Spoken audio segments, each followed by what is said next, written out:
Let me tell you a story from a time when the internet was, well, kind of like the Wild West. Imagine this. You turn on your computer, and your desktop background is different. It's been changed. But it's not some scary ransomware message. It's a polite little note from the BBC. What? Yeah, you heard me right. This actually happened to thousands of people. And it is the perfect doorway into an era where the lines between journalism, research, and straight-up cybercrime were, let's just say, incredibly fuzzy. We're going to rewind the clock to the late 2000s. This was a really critical time for cybersecurity. The rulebook was basically being written in real time, and some of the people writing it were, not who you'd expect. So get this. To show everyone how dangerous cybercrime was, the BBC's own tech program, Click, decided the best way was to become cybercriminals. They went out and actually bought a botnet with 22,000 infected PCs. They used it to send spam to an email account they set up and even launched a full-on DDoS attack. And the best part? The way they told the victims they'd been used in this experiment was by changing their desktop wallpaper. It's a completely bizarre story that shows you just how chaotic things really were. Okay, so what kind of weapons were people slinging around in this digital Wild West? To really get a feel for the time, you have to understand the tools of the trade. So let's break down the basic arsenal of these early cyber battles. The heart and soul of most of these huge attacks was something called a botnet. You can basically think of it as a giant zombie army of computers. Your computer, your neighbor's computer, thousands of them, all infected with malware, just sitting there, silently waiting for a command from one person, the botnet master. And what's one of the main things you do with a zombie army? You tell it to launch a DDoS attack, a distributed denial of service attack. The flash mob analogy is perfect here. Imagine thousands of people all trying to cram through one doorway at the same time. The botnet master tells all 22,000 zombie computers, go to this website right now, and boom, the website server, that digital doorway, just gets totally overwhelmed and crashes. No real customers can get.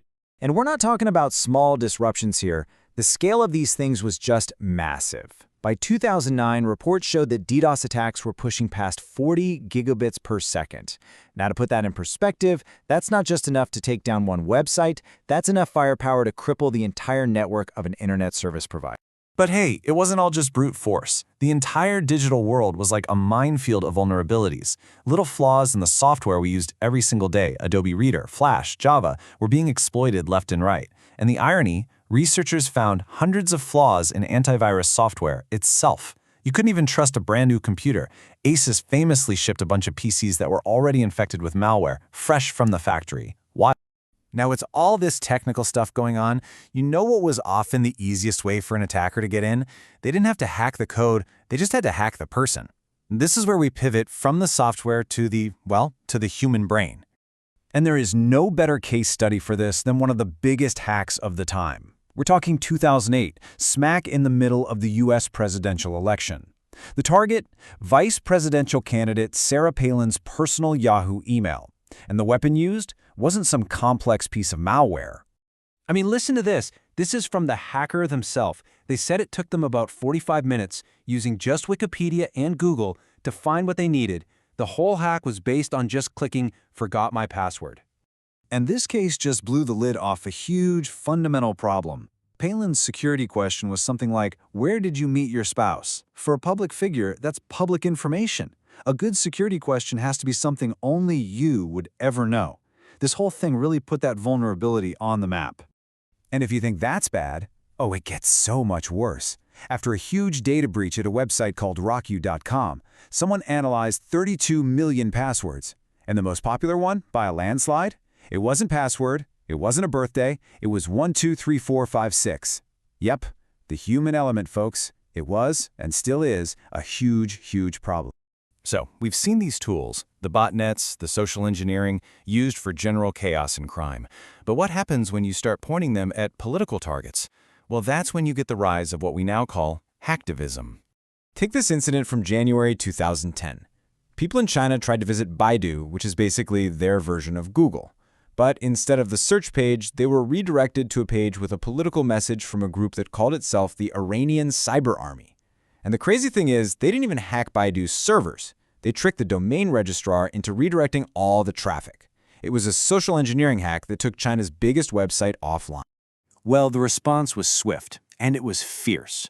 A famous Chinese hacktivist group called the Honker Union immediately launched counterattacks, hitting Iranian government and business websites. It became this back-and-forth digital turf war fought by nationalist groups across the globe. So when you look at these crowdsource attacks, these sort of volunteer or opt-in botnets, a really clear pattern starts to emerge. The campaigns that worked, like the ones around the Russia-Georgia conflict or the Iran protests, were incredibly well-coordinated using social media like Twitter. The ones that failed, well, they were stuck using old-school methods like IRC, or they just weren't using social media at all. It turns out success really depended on modern communication. So we've looked at the chaos, the tools, and the politics. But what was driving all of this? Well, you gotta follow the money. Because behind all the headlines, a seriously sophisticated underground economy was booming. The whole idea of a cybercrime market stops being abstract when you can put a price on it. Remember that BBC experiment? They were quoted a price, about $350. For that, you could rent a botnet of 1,000 infected machines in the US or the UK. Cybercrime had become a pay-to-play service.